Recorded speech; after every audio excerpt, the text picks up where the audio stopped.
जय जोहार संगवारी हो। मैं कुसुम प्रजापति। हमार यूट्यूब चैनल SS म्यूजिक लहरिया वीडियो वर्ल्ड ला लाइक शेयर और कमेंट करे बर झन भुलाओ। मोदेश्वर महादेव महाराज की जय। हर हर महादेव। हर हर महादेव।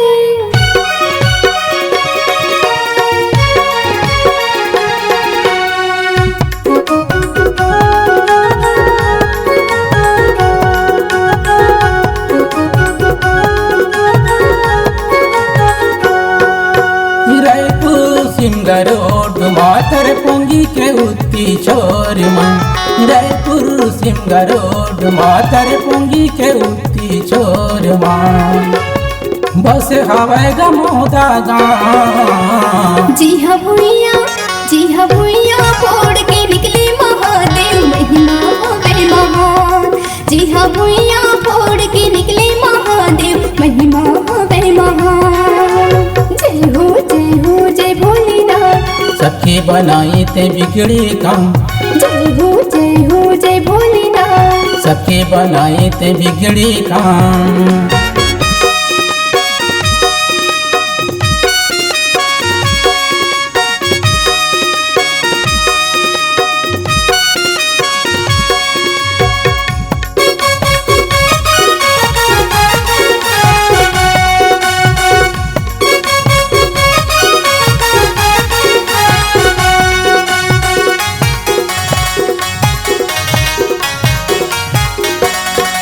ये फागुन पूर्णिमा मेला भराते।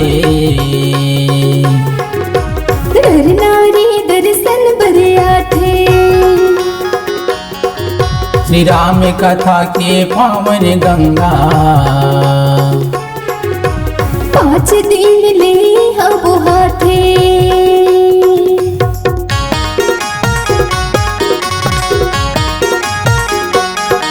ये फागुन पूर्णिमा मेला भराते। नर नारी दर्शन बरियाते। श्री राम कथा के पावन गंगा। 5 दिन ले हबो हाथे। रानी सागर तरिया पार माँ पीपर तरी छाँव माँ। रानी सागर तरिया पार माँ पीपर तरी छाँव माँ। बने हवे भोला के धाम। जी हाँ भुइया फोड़ के निकले महादेव महिमा होवे महान। जी हाँ भुइया फोड़ के निकले महादेव महिमा होवे महान।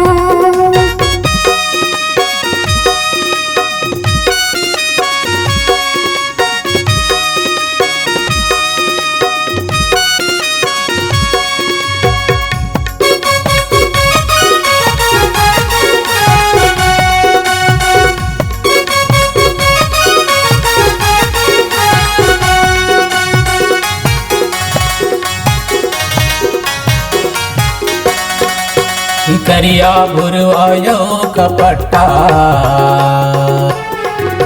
साल में 3 बेर रूप बदलते।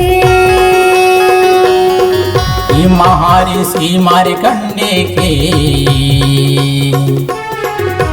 तप भूमि गाँव बताते।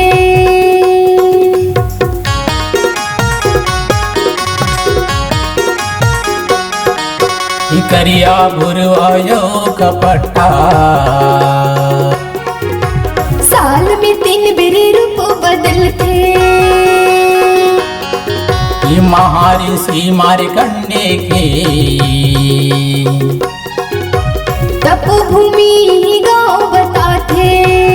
पेट दर्द औ संतान बर कैसे यहाँ के सियान। पेट दर्द औ संतान बर कैसे यहाँ के सियान मन। सरतिया भोला के धाम। जी हाँ भुइया फोड़ के निकले महादेव महिमा होवे महान। जी हाँ भुइया फोड़ के निकले महादेव महिमा होवे महान।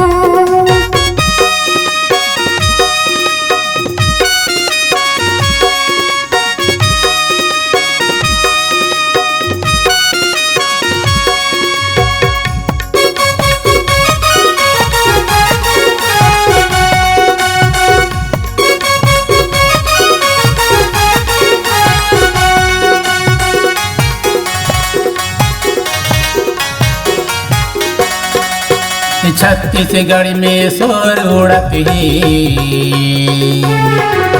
ममता के मुक्ति धाम के शांति सरोवर वैकुंठ धाम पाताल भैरवी नाम के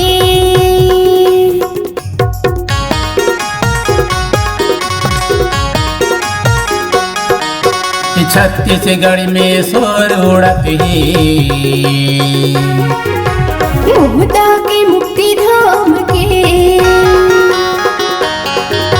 शांति सरोवर वैकुंठ धाम पाताल भैरवी नाम के राजा हरिश्चंद्र दानी हर बैठे इहाँ के दुआरी माँ। राजा हरिश्चंद्र दानी हर बैठे इहाँ के दुआरी माँ। रखे हवे सबके ध्यान।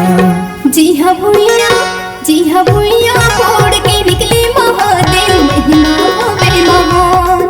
जी हाँ भुइया फोड़ के निकले महादेव महिमा होवे महान। जय हो जय हो जय भोलेनाथ सबके बनाई ते बिगड़े काम। जय हो जय हो जय भोलेनाथ सबके बनाई ते बिगड़े काम।